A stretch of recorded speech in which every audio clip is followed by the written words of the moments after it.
This call is now being recorded.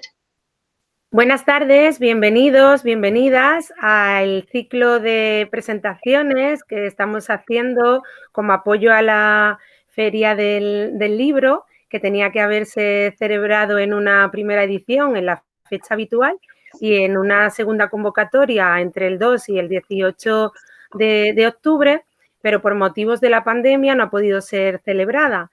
Entonces, la Universidad Complutense, en particular el Vicedecanato de Biblioteca, Cultura y Relaciones Institucionales, como apoyo a esto, pues pensó en celebrar una feria virtual donde se están desde el día 2 presentando libros, 20 libros en total tenemos, con una copia importante de autores, autoras, antólogos, editores. Y bueno, pues esta es otra entrega más que hacemos en el día de hoy.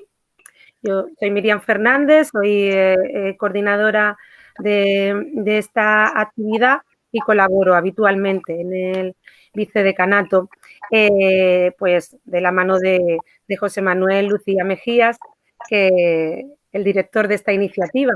Hoy tenemos con nosotros y nosotras una obra que ya desde el título parece interesantísima, ya tengo ganas de leerla, que es Tras las huellas del dragón, antología de relatos de dragones.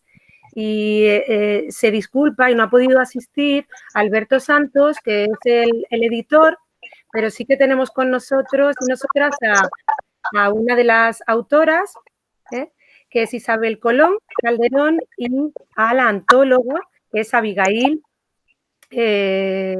Sánchez, la V, Villalba. Sánchez. Tenemos también otros asistentes ahí que veo en línea. Muchas gracias por estar con nosotros y bueno, al final tendremos también pues un turno de preguntas y que dejaremos así para el final. Yo os dejo ahora que comencéis de la manera que mejor consideréis. Bueno, pues ya que estamos, empiezo yo.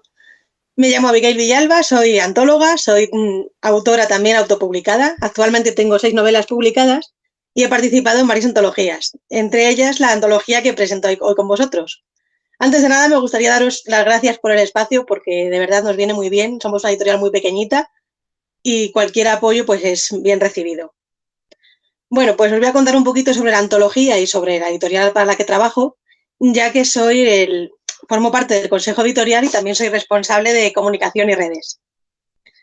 Nuestra editorial, como he dicho, es pequeñita, es independiente y es madrileña. Y actualmente pues llevamos 25 años de trabajo. O sea, actualmente son 25 años que cumplimos en mayo, si mal no recuerdo. Y bueno, pues estamos orientados sobre todo al público de habla hispana y al producto nacional, ya que consideramos que toda la fantasía y todo el producto español es igual de bueno que el de fuera. Entonces, ¿qué quiere decir eso? Que no compramos derechos de traducción, sino que todo nuestro producto es original. Bueno, como ya os he contado, ya llevamos 25 años, aunque no siempre nos hemos dedicado a la literatura como tal. De hecho, en los años 90, que fue cuando empezamos, nos dedicábamos más a la literatura de referencia. Eso quiere decir que publicábamos guías de cine, cómic, libros ilustrados y en realidad más que en lo que más nos basábamos era en las guías de cine. ¿Por qué? Bueno, pues estamos hablando de los años 90. En ese momento, pues la digitalización que hay actualmente no existía.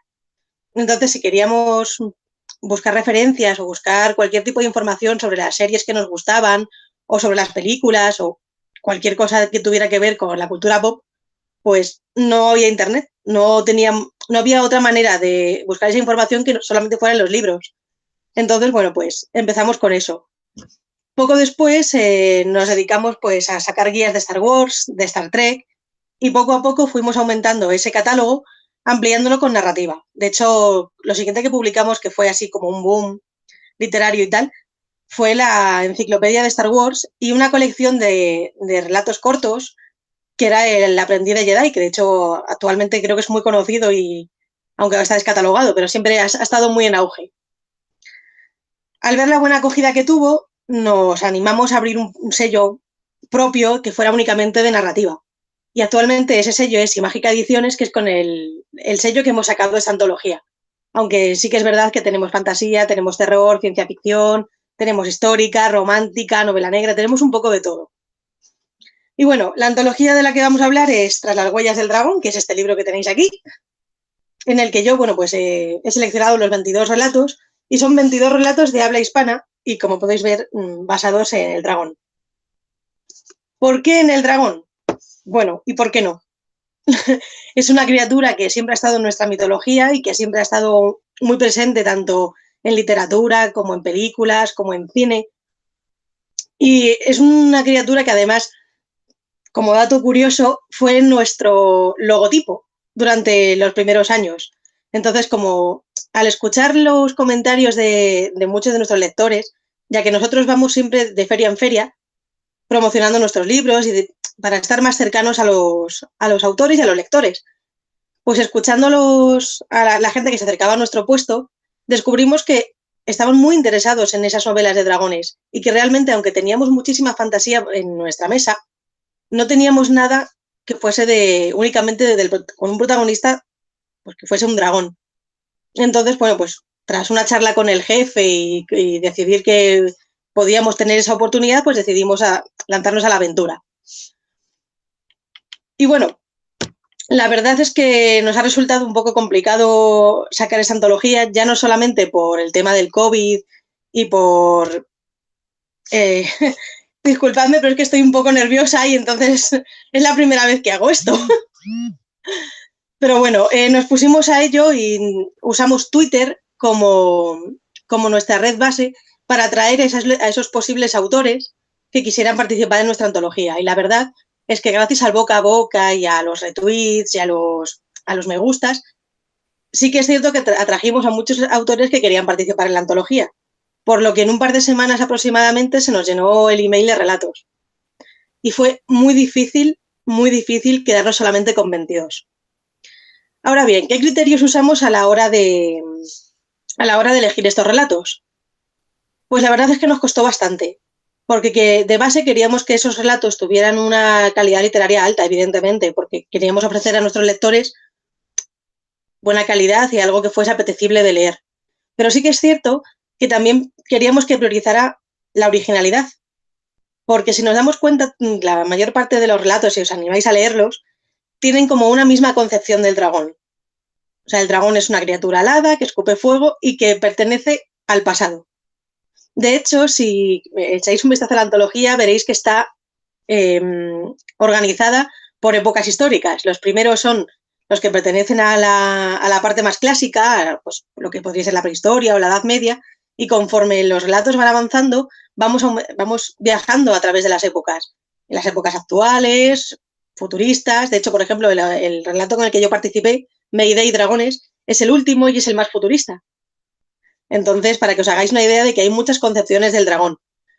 Sí que es cierto que, como he dicho antes, hay un patrón que se ve en estos relatos y que da la sensación de que el dragón es únicamente una criatura del pasado. O sea, da la sensación de que no hay un sitio para los dragones en nuestra sociedad.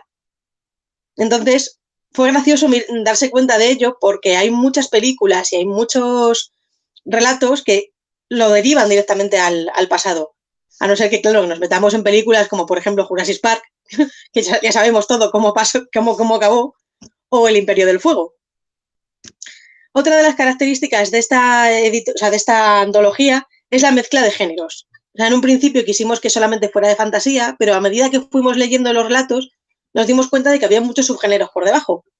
Había pues la fantasía más pura, como por ejemplo puede ser el relato de Isabel, o por ejemplo uno de los relatos llamado Suerte, Suerte, que es así como más divertido. Tenemos drama, tenemos ciencia ficción, hay algunos toques de terror.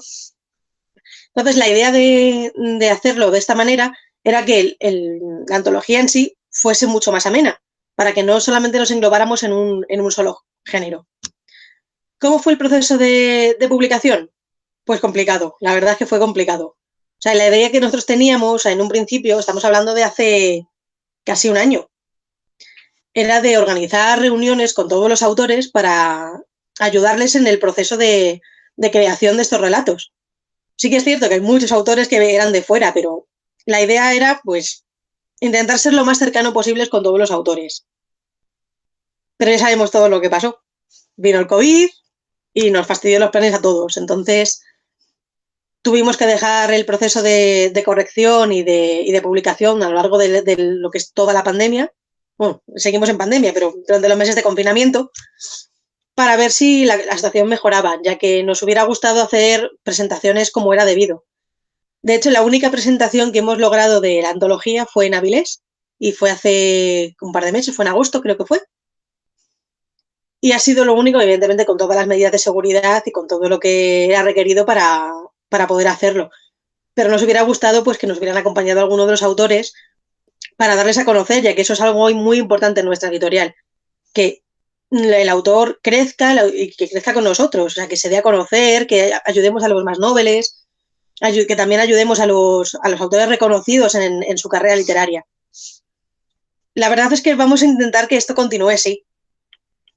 O sea, no que continúe así con la pandemia, evidentemente, sino que continúe así en el sentido de ayudar a los autores a crecer. Por eso hemos convocado una segunda antología, que cerramos la convocatoria la semana pasada, sobre demonios.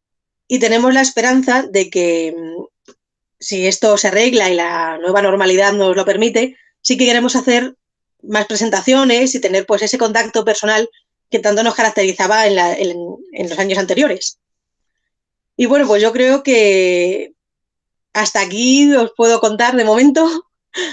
Y os animo a que si algunos sois escritores o si os gusta la literatura y tal, que nos escribáis si queréis publicar algo con nosotros o simplemente si queréis cotillear nuestros libros. Estamos en Facebook, estamos en Twitter, estamos en Instagram y podéis comunicaros con nosotros en cualquier momento, que os atenderemos encantados. Muchas gracias. Muchas gracias. Ya ha llegado tarde a la convocatoria de los demonios. Bueno, para el año que viene, no te preocupes, queremos sacármela todos los años.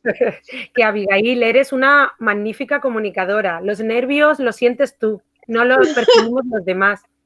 Ha sido pues, una, de verdad. Es la primera vez que hablo en público porque le tengo pánico escénico a todo esto. Pues que sepas que has comunicado, vamos, con una pulcritud. Pues muchísimas gracias. Una naturalidad maravillosa. Bueno, ¿quién sigue entonces? Ahora Isabel, ¿sí? Porque... Sí, he activado mi micrófono para poder hablar, ¿no? Sí, es mejor, Abigail, que quites el tuyo. Desactívalo y yo también. Vale.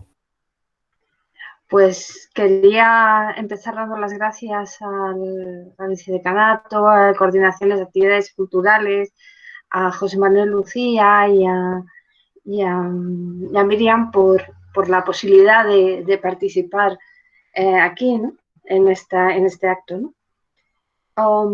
Realmente cuando me enteré que había un acto fue a través del correo, no sé cómo, y entonces entré en que había un espacio para presentar los libros que uno había escrito y lo que quise es presentar, o sea, incluir el de Tras las huellas del dragón, el cuento. Y entonces luego ya vino todo esto. Supongo que casi todos me conocéis, pero para los que no, soy profesora de la UCM desde 1986 más o menos. Y he publicado diversos libros y artículos de investigación, pero es que además, sobre todo sobre el 17, pero es que además escribo literatura de creación, ¿no? En realidad llevo escribiendo desde hace mucho tiempo, ¿no? Guardo antiguos diarios míos. Bueno, los primeros son hojas, porque decidí arrancarlos, no sé por qué. Y o sea, decidí tirarlo y luego me dio pena y los guardé, ¿no? Unas hojas que formaban parte de un diario cuando yo tenía 14 años, ¿no? Y luego a partir de ese momento he seguido con los diarios, ¿no? Entonces en ellos he anotado siempre pues ideas para las historias y para algunos poemas, porque empecé escribiendo poesía, horrible poesía, debo decir, una poesía espantosa, ¿no? Me pareció espantosa cuando empecé a escribirla, con tal vez un poquillo antes de los 14, me pareció entonces mala, me di cuenta que era mala ya, pero la guardo, estaba por ahí perdida en algún cajón y guardo sus poemas, ¿no? Y luego de vez en cuando seguí escribiendo poesía, pero la verdad es que no mucha, ¿no? Lo que sobre todo he escrito son cuentos, desde muy pronto también, muchos cuentos sobre carácter fantástico, de carácter simbólico, algunos de ciencia ficción, alguno infantil también, ¿no? Realmente para mí escribir cuentos es no solo, o ha sido no solo una tarea, digamos, perdona por la repetición, de escribir el cuento, sino de decirlo. Cuando tenía otra vez 14 años, llevaba a mi hermana al colegio. Y para que se diera prisa y no llegáramos tarde al colegio, íbamos andando, le empezaba a contar historias. Entonces le contaba historias que sin yo saberlo entonces eran folletines y que no podían, los dejaba en un momento culminante y no podían seguir si mi hermana no salía por la puerta para ir al colegio. Entonces solo cuando estábamos en la puerta de casa yo continuaba la historia, ¿no? Hasta ese momento yo estaba, me callaba, ¿no? Con lo cual era fue una tarea muy oral al principio, ¿no? Y cuando mucho tiempo después tuve una hija, pues también le conté cuentos. Evidentemente, cuentos, no los cuentos típicos. O sea, no me los inventaba y en general con lo que le estaba pasando, ¿no? Pero normalmente mágicos y tal, pero no eran los cuentos que normalmente se contaban a los niños, ¿no? Con lo cual, la tarea de escribir cuentos para mí ha sido muy oral y también muy, muy verbal, ¿no? En todo caso, mi escritura era, porque ahora he cambiado el sistema, ¿no? Pero era muy intermitente. Entre las clases, los trabajos de investigación y la burocracia y toda una serie de cosas, pues escribía a salto de mata. Y había larguísimas temporadas en las que no escribía nada. No tengo algunas anotaciones, me acuerdo de algunas de las historias cuando surgieron, pero en realidad no escribía nada, ¿no? Y hasta cierto punto, no sé si también experimenté un poco de miedo. Un poco de miedo, por ejemplo, al entrar en la universidad, ¿no? Y luego al ir leyendo cada vez más, pues mi miedo fue aumentando. De hecho, una de las historias que publiqué en una revista hablaba de eso, ¿no? Del miedo a la hora de escribir. El cuento muy breve se llama Lucha obcecada. Porque es eso, ¿no? La escritura como una lucha obcecada, ¿no? Esto es del año 84, así que evidentemente muy, a veces, de la época, ¿no? Odio, amor, amor-odio, todo escrito seguido, ¿no? Una presencia contra una ausencia, ¿no? Todo de ese tipo muy, muy simbólico, ¿no? Entonces hablaba de eso, del miedo y de la euforia que se siente al escribir, ¿no? La euforia embarga ya la mano, las letras se engarzan las raudales, quiero dejarme atrapar en el vacío, que otras bocas me mastiquen y me mordeen de nuevo por el conjuro de las palabras. Ese vacío es el todo que se me allega, bueno, muy, muy simbólico todo, ¿no? Y terminaba escribir, tachar, con una rayita, tengo miedo. Entonces, ese miedo no era miedo, o no era solo miedo a lo que dijeran los demás, no era solo eso, ¿no? Sino miedo hacia uno mismo, hay tantos escritores maravillosos en la literatura española, ¿cómo a mí se me va a ocurrir escribir algo? Y entonces ese era el miedo que sentía, ¿no? Pero no dejé de escribir, ¿no?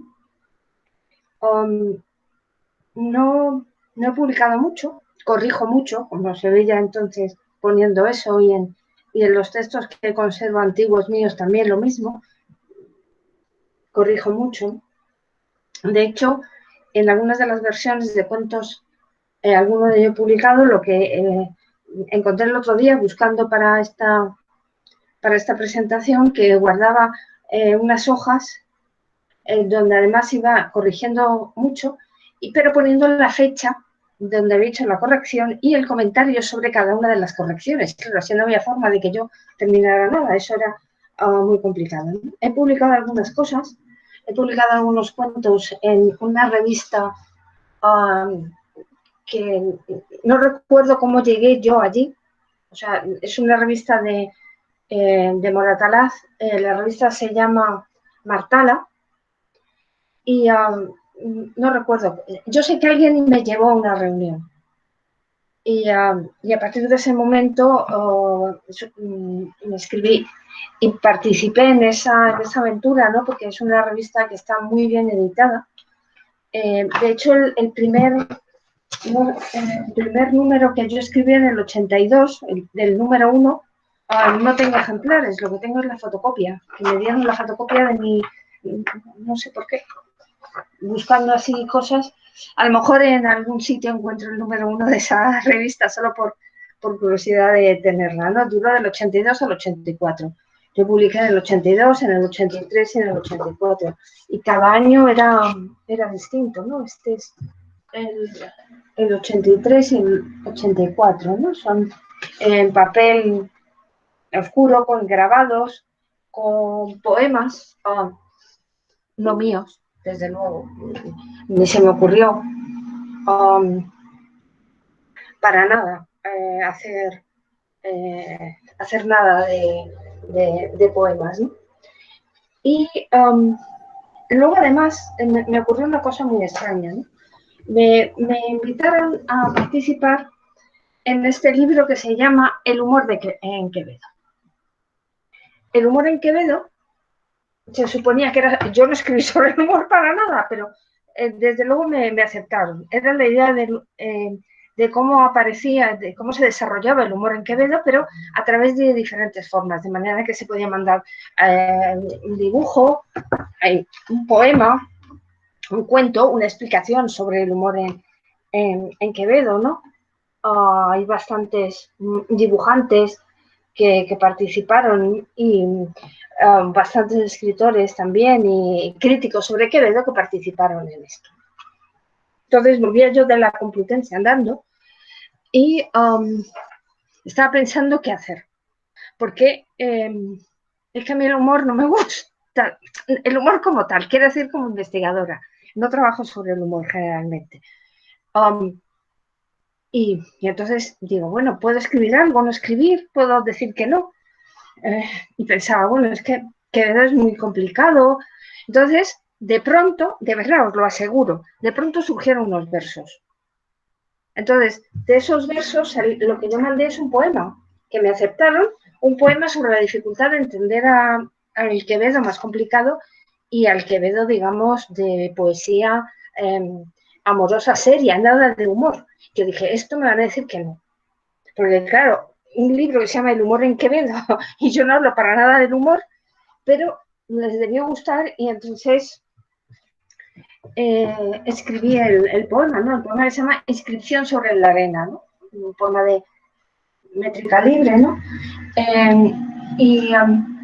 Sobre la dificultad de escribir y qué es lo que hacemos los críticos al analizar y al diseccionar a la poesía de un autor y la vida donde está en todo eso, ¿no? Y llegamos a algo realmente. Sí llegamos a los artículos, ¿no? Pero a mí me parecía que era poco, ¿no? Y anotamos y medimos y pesamos los sonidos y no vemos la negrura que huye de los indignos golpes del laberinto. Entonces, son algunos de los términos que incluí en el poema son los que utiliza Quevedo, ¿no? O la calavera, por ejemplo, las ruinas, y terminé diciendo que ya no esconden la calavera de los años, de los amores perdidos, de los versos no pensados, de los libros no conocidos, y anotamos y medimos y pesamos y no entendemos. Y y no he vuelto a tener uno de esos ataques poéticos. O sea que también es verdad que no los busco demasiado, ¿no? Mis ataques suelen ser de cuentos. Los ataques poéticos no me dan mucho, ¿no? Isabel, y dentro de esos ataques de cuentos, estaba preguntando Sergio, Sí, si no me equivoco, por el chat, si tienes cuentos juveniles también. no, publicados no. Participé en un concurso con mi cuñado que hizo un dibujo y yo el cuento, pero no ganamos. Ni nos publicaron el cuento ni nada. Y además con la gracia que años después leí un cuento que tenía unos elementos muy parecidos. O sea que si ahora saco el cuento parece que lo había copiado, cuando no es eso, ¿no? Que tenía que ver con la crianza de mi hija y los problemas de los niños y todo eso, todo con magia y bueno. Pero publicar cuentos, no. Tengo tengo como, lo guardo, tengo toda una serie de ideas, aparte de ese cuento, para, si tengo una vena de cuento infantil más que juvenil, hacer una serie de cuentos, porque era de los que, esos cuentos se los contaba mi hija. Entonces de eso se acuerda ya bastante y entonces yo anoté algunas de las cosas, ¿no? Y ese lo terminé. Pero los otros son más bien ideas que las tenía en el momento y no he publicado nada. De cuentos de ese tipo no he publicado nada. Decía que no hace mucho, pero cambié el sistema un poco de escribir. O sea, en vez de ser tan intermitente, ¿no? Pues ahora sí ahora tengo tiempo. Ahora tengo tiempo, no tengo ningún trabajo que hacer, todo va bien, es la idealidad ideal y entonces me puedo poner a escribir. Y claro, me di cuenta que esa idealidad ideal de tener tiempo para ponerse a escribir, porque todos los problemas de la vida y de alrededor están solucionados, pues no se ha producido, ¿no? Y entonces cambié el sistema. Y decidí que todos los días, algo que es muy frecuente que digan los escritores, ¿no? Todos los días iba a intentar escribir. Y si no podía escribir, lo que iba a hacer es pensar en las historias, buscar información, corregir, pasar a limpio y anotar. Tengo, para lo que estoy haciendo ahora, un montón de hojas donde pongo añadir en y tengo en un momento, me siento delante del ordenador y voy añadiendo las cosas, ¿no? Porque ahora lo que estoy haciendo es escribir una novela corta, porque el asunto empezó como un cuento. Como empiezo yo siempre, pues un cuento. Empecé con un cuento. Donde la montaña era muy importante. Y el asunto se fue alargando. Yo es que necesitaba más espacio. Un cuento se me quedaba corto. Muy corto para lo que yo quería escribir, ¿no? Y entonces, pues he empezado no a alargar, digamos, porque alargar parece algo automático, más bien a crecer para que los personajes pudieran, pues, parecer vivos y no un cuento rápidamente, ¿no? Entonces estoy con eso. Además, he cambiado también mucho la forma de escribir, de manera que me planteo primero, digamos, el esquema de la historia, el esquema del cuento. Luego lo puedo cambiar, claro, lo puedo cambiar. Pero eso no lo hacía antes. Me ponía a escribir y lo que saliera, y ahora no. Ahora me lo pienso desde el principio. Cuando me pongo a escribir, sé cómo el cuento va a empezar y cómo va a terminar. Y qué problemas va a plantear y qué es lo que necesito para desarrollar en el medio, ¿no? Y entonces, eso fue en la presentación de un libro hace ya, porque fue en vivo, en el Retiro, y con unos escritores jóvenes de ciencia ficción, y estaban hablando de cómo escribían ellos, y alguno de ellos decía que se ponía a escribir y otro decía que no, que él necesitaba saberlo todo de pe a pa. Yo dije, es posible eso, de pe a pa, ¿no? Entonces, eso ha cambiado mucho, ¿no? Y los dragones. Yo lo vi no en Twitter, sino lo vi en Facebook, que había la posibilidad de me pedían cuentos sobre dragones. Daban las fechas, que es otro de mis problemas. Claro, cuando veo la convocatoria está muy cerca y ya no me da tiempo. Yo escribo y ya se verá, ¿no? Entonces vi y dije, dragones. Yo dragones, pues yo nunca he pensado en dragones. He leído sobre dragones. Estaba recordando lo que había leído, que tuviera a mano o que yo lo recordara claramente, ¿no? Me acordé del vuelo del dragón de Anne McCaffrey, que eso se publicó en 1977, de Eragon, porque yo leo muchísima literatura juvenil, y claro, Memorias de Idún también. Pero lo que pasa es que yo quería otros dragones. Esos no me sentía capaz de escribir sobre esos dragones, ¿no? Además tenía que ser un cuento, ¿no? Entonces quería algo diferente. Creo que es lo que todos en la antología queríamos, hacer algo diferente, ¿no? Y cada uno lo ha hecho a su manera, ¿no? Y puesto que he trabajado mucho sobre mujeres del siglo XVII, decidí que no tenían que ser dragones, sino dragonas. O nada de dragones, que fueran y que prácticamente no hubiera seres humanos por el medio. O sea, una historia en la que solo estuvieran los dragones. Hay dragones y dragonas, pero solo ellos, ¿no? De hecho, en un momento dado entran en algunos personajes en una cueva y ahí creen ver unos dibujos. Creen ver, porque yo no explico los dibujos. Los dibujos es una joven dragona a la que se dedica a limpiar la pared y dice que ahí ve dragones, ¿no? Y unos seres que van sobre dos patas. Claro, porque están acostumbrados a otro sistema, ¿no? Pero yo no digo si ese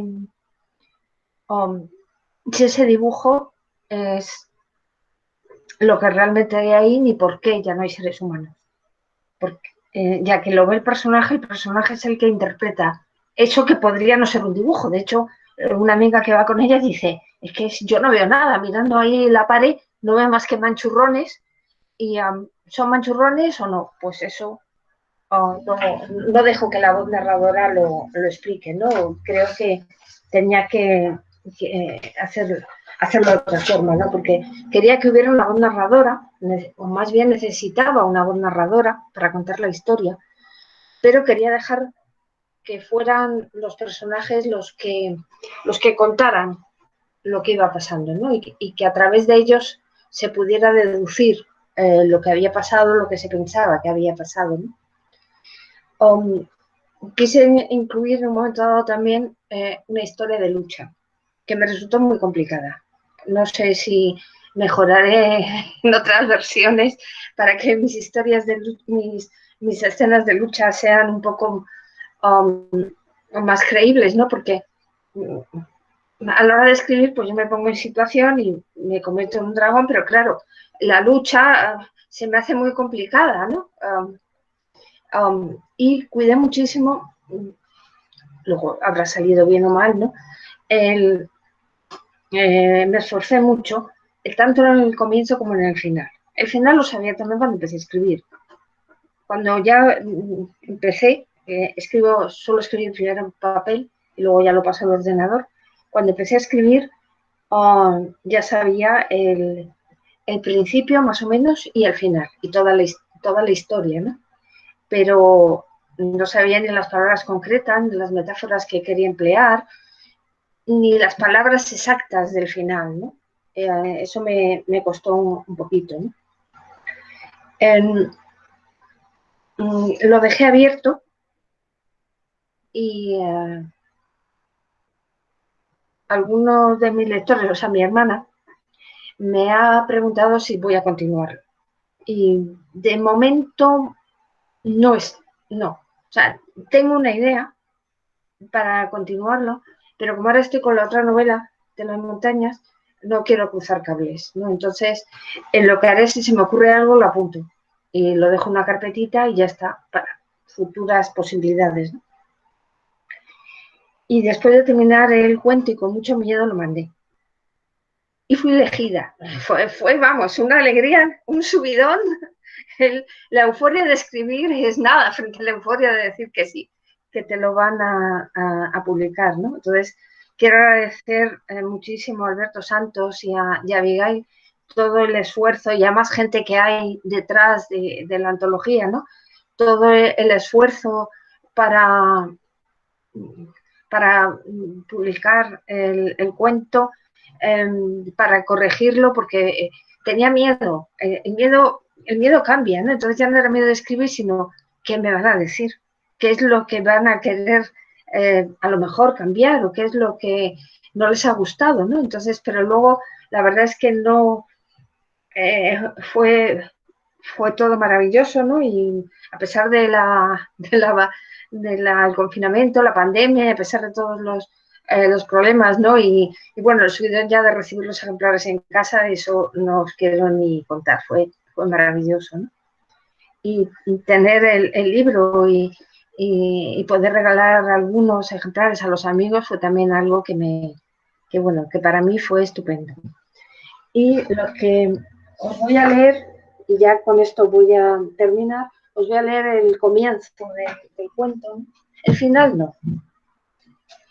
El final no, porque si lo leo, pues se ven bastantes cosas.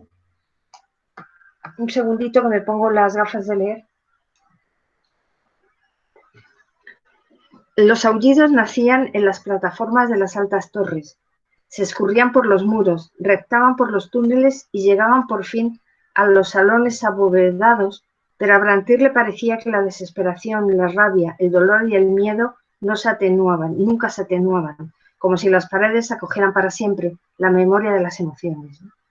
Su madre intentaba apaciguar los temblores. Entonces no lo digo al principio, aunque se supone que se ve rápido que son dragonas, ¿no? Pero al principio no lo digo, ¿no? Su madre intentaba, odia estos dragones. Y entonces, bueno, uno va averiguando que son dragonas y que están encerradas, ¿no? En esas torres de sombra y sangre. Y por mí nada más. Muchísimas gracias a todos por estar aquí escuchando estas palabras, ¿no? Me encanta que sean dragonas, Isabel. Y sí, me encanta. Y sí me tengo la curiosidad de saber si te ha gustado alguno de los cuentos de los coautores y coautoras más en especial. Si hay alguno que te ha tocado especialmente. Eso es muy... es muy difícil, ¿no? Decirlo, porque son muy distintos. He hablado con Abigail en algún momento esta mañana y no me acordaba que el suyo era el último. Le dije, a mí me gusta mucho el último cuento porque no sé qué, no sé cuántos. Dice, es el mío. Dije, a ti. Se me había olvidado, ¿no?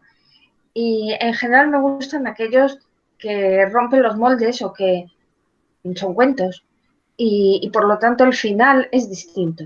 O sea, el final no es lo que uno se espera. Entonces a mí realmente a mí me gusta mucho ese tipo de cuentos. Realmente está en lo que es el cuento y la novela muy corta del tipo de Boccaccio en el de Cameron. Es decir, que haya un final que dé la vuelta a las cosas, ¿no? Pero como han dicho también algunos críticos de historias, no críticos de cuentos, ¿no? Tienen que estar preparado antes, ¿no? Entonces, ese final quería que estuviera preparado y me han gustado las historias en las que ese final se preparaba de alguna forma. Está pidiendo José Manuel hacer una pregunta. Claro que bueno, sí, la verdad que me ha encantado, Isabel, porque además me encanta conocernos en estas otras facetas, más allá de las facetas académicas en las que estamos continuamente, ¿no? La verdad que si algo me gusta del ciclo precisamente es eso, que nos vayamos conociendo en otros ámbitos, ¿no? Y bueno, me encanta eso, toda la trayectoria de que nos has ido contando, que en el fondo es también de mucha generosidad, contándonos desde la juventud cómo te has ido enfrentando y has sido paralelamente literatura con crítica, ¿no? Y quería preguntarte, porque hemos perdido un poco, o ha habido unos años, no sé si unos años, no sé cómo decirlo, si en el tiempo, pero esa figura del profesor escritor, que era algo como muy habitual, digamos que en un momento dado el profesor que estudiaba la literatura, pues luego tenía una carrera literaria, bueno, pues de la grandeza de un Dámaso Alonso o en un momento dado de Antonio, bueno, de tantos, ¿no? Que tenían esa doble faceta, ¿no? Y bueno, en un momento dado hubo como un desprecio, no sé si académico, al escritor, como si era una cosa que había que casi esconder y uno se escondía. Y si no te ha pasado que luego cuando al escribir vuelves a la crítica, lo haces ya con otras herramientas porque también has vivido todo ese proceso de creación en donde las palabras no tienen una única dirección, en donde la estructura se va transformando, en donde uno también es capaz de comprender que el texto es mucho más movible o mucho más, digamos, que se puede cambiar que lo que a veces el crítico que es, esto es así, siempre con unas estructuras mucho más fijas, ¿no? Sí, sí, desde luego ha cambiado mucho, o sea, a lo largo de los años, ¿no? Porque aunque no haya publicado mucho, sí he seguido escribiendo, ¿no? Y a la hora de escribir veía una serie de cosas y luego como crítica decía, esto no puede ser así, ¿no? Esto no ha pasado así, eso no, de ninguna forma, ¿no? Y efectivamente son dos caminos que se pueden cruzar. Pero lo que yo también he visto es que en ocasiones me resulta muy difícil mantenerme a la vez en los dos caminos, se cruzan, pero es decir, estar investigando, estoy investigando. Y luego además, estar escribiendo, tengo que dedicar parte del tiempo que no es de trabajo, porque si no es imposible. Y por ejemplo, pues mucho más en verano, ¿no? Escribir mucho más en verano por eso, ¿no? Porque no tienes que enfrentarte a la redacción de un trabajo de investigación, ¿no? Que parece que es otro distinto, ¿no?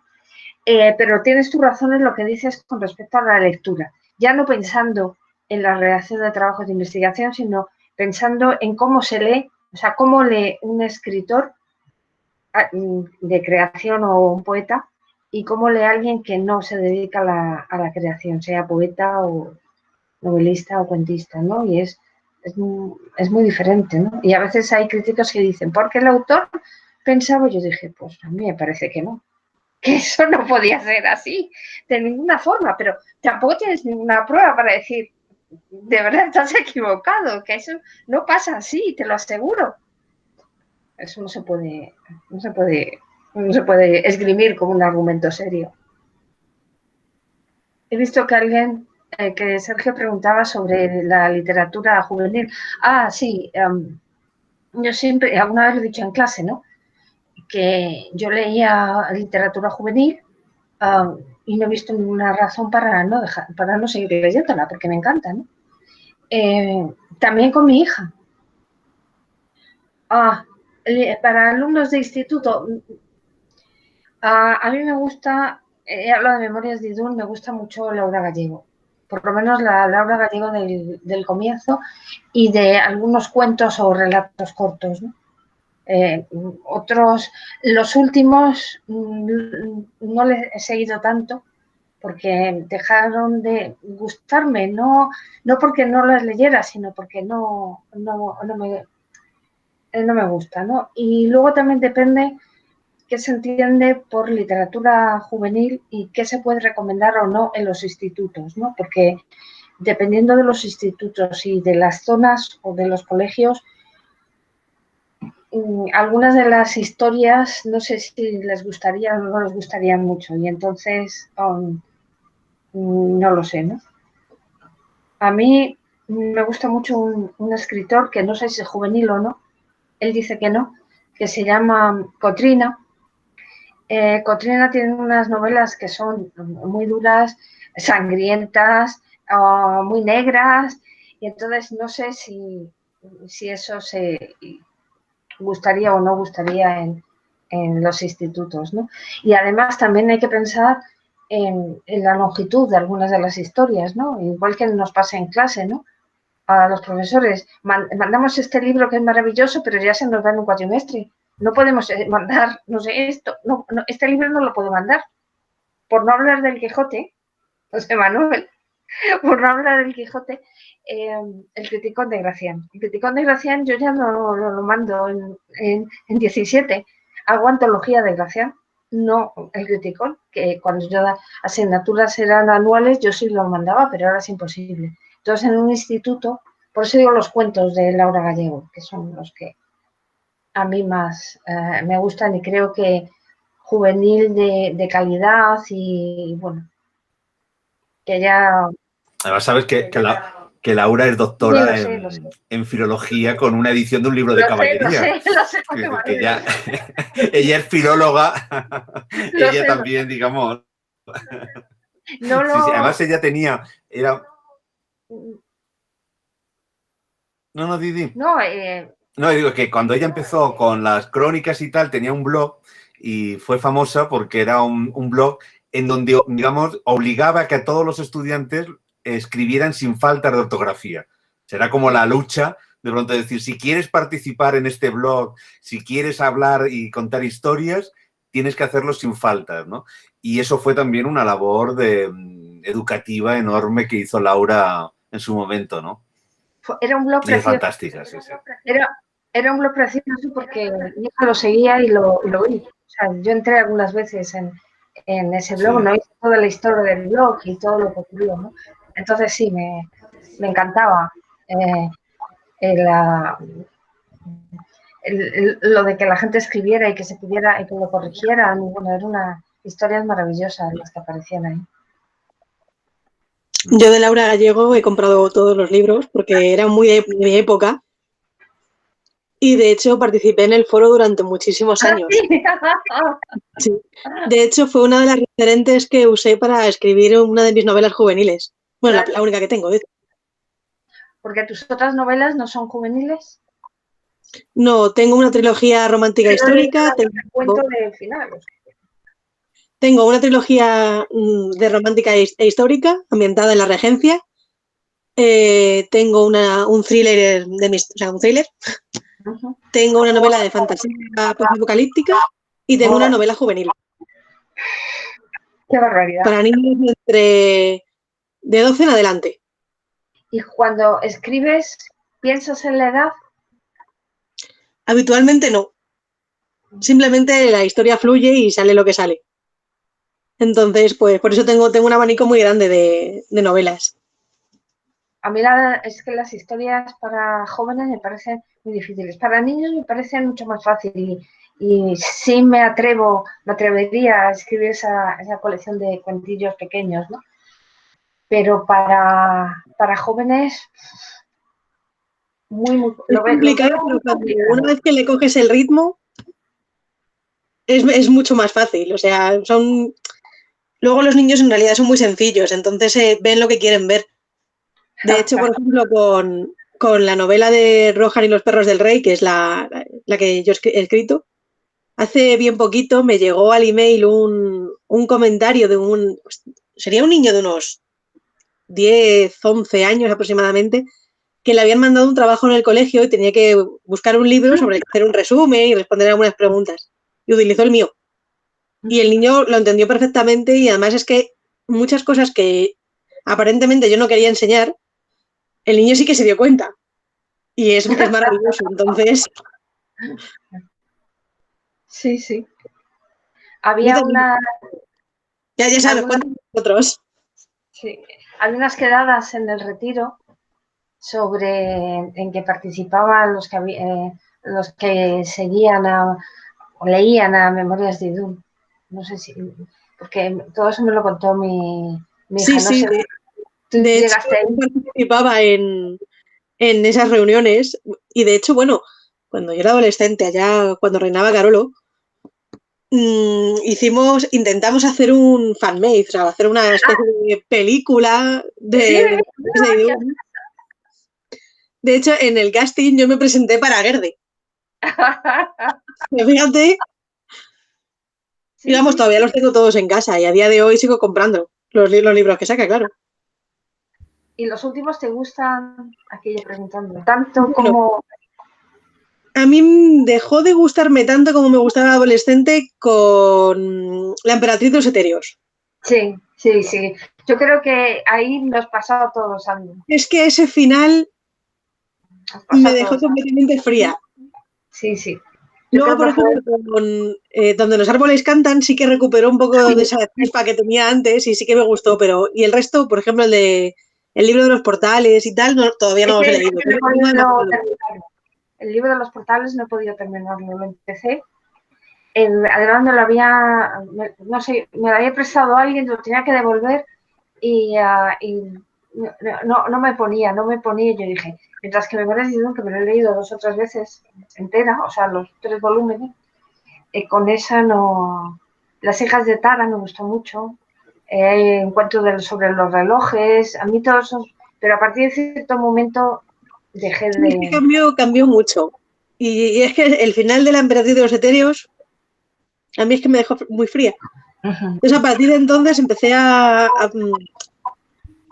digerir peor la literatura de Laura Gallego, aunque claro, conforme iba creciendo, pues a ver, supongo que es habitual. O sea, de hecho, a día de hoy, si tuviera que leer Memorias de Idún, seguramente que sacaba fallos por todas partes. Pero en su momento me gustaron mucho. ¿Se va a hacer o se ha hecho? Se ha hecho yo ya lo he visto. Ah, sí. ¿Y te sí, gusta? bueno, podría haber sido mucho mejor. O sea, sí que es cierto que es muy estético. El dibujo está bien, la animación, bueno, pues se nota que es todavía de prueba y tal. Y el doblaje en español es horroroso. Yo lo siento, pero es horroroso. O sea, los personajes es que parece que están muertos todos. O sea, yo he tenido que verla en inglés. De hecho, si mal no recuerdo, la propia autora, cuando se hizo el casting y tal, tenía una idea preconcebida de cómo querían ser de cómo quería que fueran las voces. Y a raíz del doblaje de Netflix se desentendió. Dijo que no tenía nada que ver con lo que ya había pedido, con el casting inicial que habían hecho y que no estaba de acuerdo con el doblaje que se había hecho. Pues eso debe ser, para un escritor debe ser muy complicado, ¿no? Tiene que ser oyes por dentro, ¿no? Los oyes por dentro, tienen voces distintas, aunque no lo digan, se expresan de forma diferente y de pronto los ves.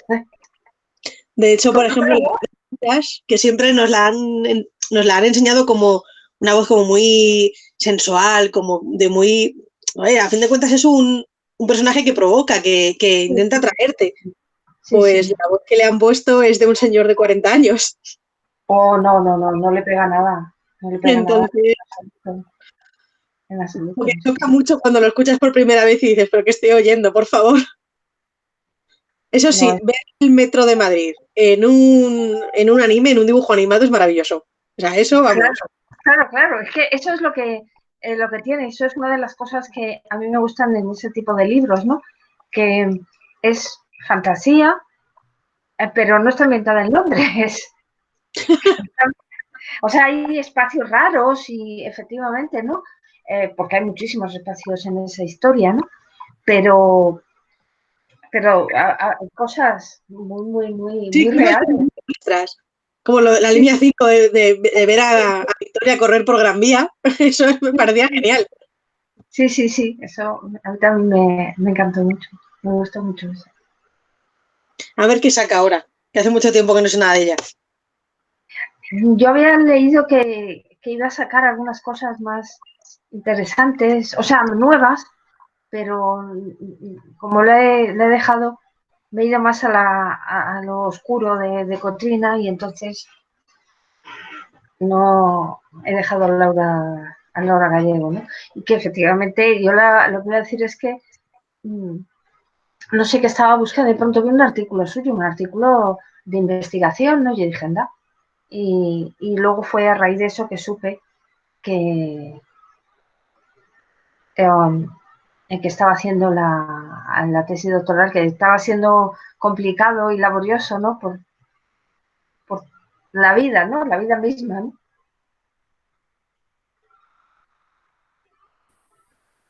Bueno, pues alguna pregunta así para concluir y si no cerramos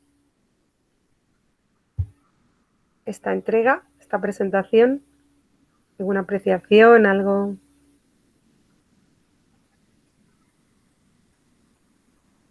Yo solo quería dar las gracias a todos por haber estado ahí en la pantallita.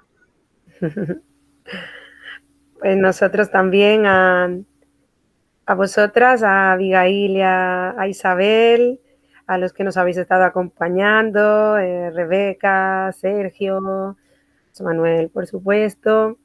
Y bueno, os emplazamos a otra nueva entrega mañana, ya que nos acompañéis hasta el día 18, que vamos a estar. Y bueno, es maravillosa, ¿no? La variedad que se está dando. Ayer hablando sobre la Biblia, hoy hablando de dragones. Tenemos que seguir, ¿no? Sí. Haciendo cosas de esto. Desde luego. Ha sido una idea estupenda. Muchísimas gracias. Bueno, pues hasta la próxima. Hasta la próxima. Chao. Hasta luego. Me conecto para despedirme, sobre todo de los que no he saludado al principio. Nada, hasta la próxima a todos. Hasta la próxima, Álvaro. Hasta la próxima. Gracias. Has encendido la cámara. Sí, aunque lo que se ve es la cocina, pero bueno. Compensamos la biblioteca que tú tienes detrás. Estaban intentando, lo has oído, ¿no? Que estaban intentando averiguar qué libros tenía yo. Ya, sí. Y José Manuel ha descubierto que había un Góngora, ¿no? Sí. Es que ahí, es que he quitado la cámara, pero lo que está...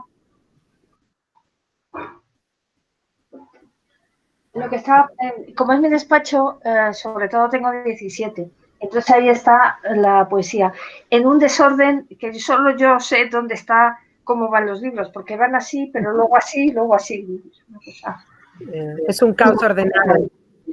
Sí, bueno, es que iban trayendo, cuando nos mudamos aquí, iban trayendo las cajas de libros y colocando los muebles. Entonces, lo mejor era quitar las cajas del medio y ir colocando los libros ya. Entonces, como se sabía que iba a ser mi despacho, pues yo empecé a colocar 17. Pero luego no me entraban, entonces, como nos pasa a todos, ¿no? Con los libros. Ya ves. Sí. José Manuel mueve la cabeza. Los amantes de los libros. Bueno, pues gracias y gracias, Álvaro, por asomarte ahí a despedirte. De ti tenemos que averiguar a ver qué estás preparando de cenar. No, todavía no. Todavía no, ¿no? No me toca a mí, además. No me toca. Ah, bien. Déjate mimar.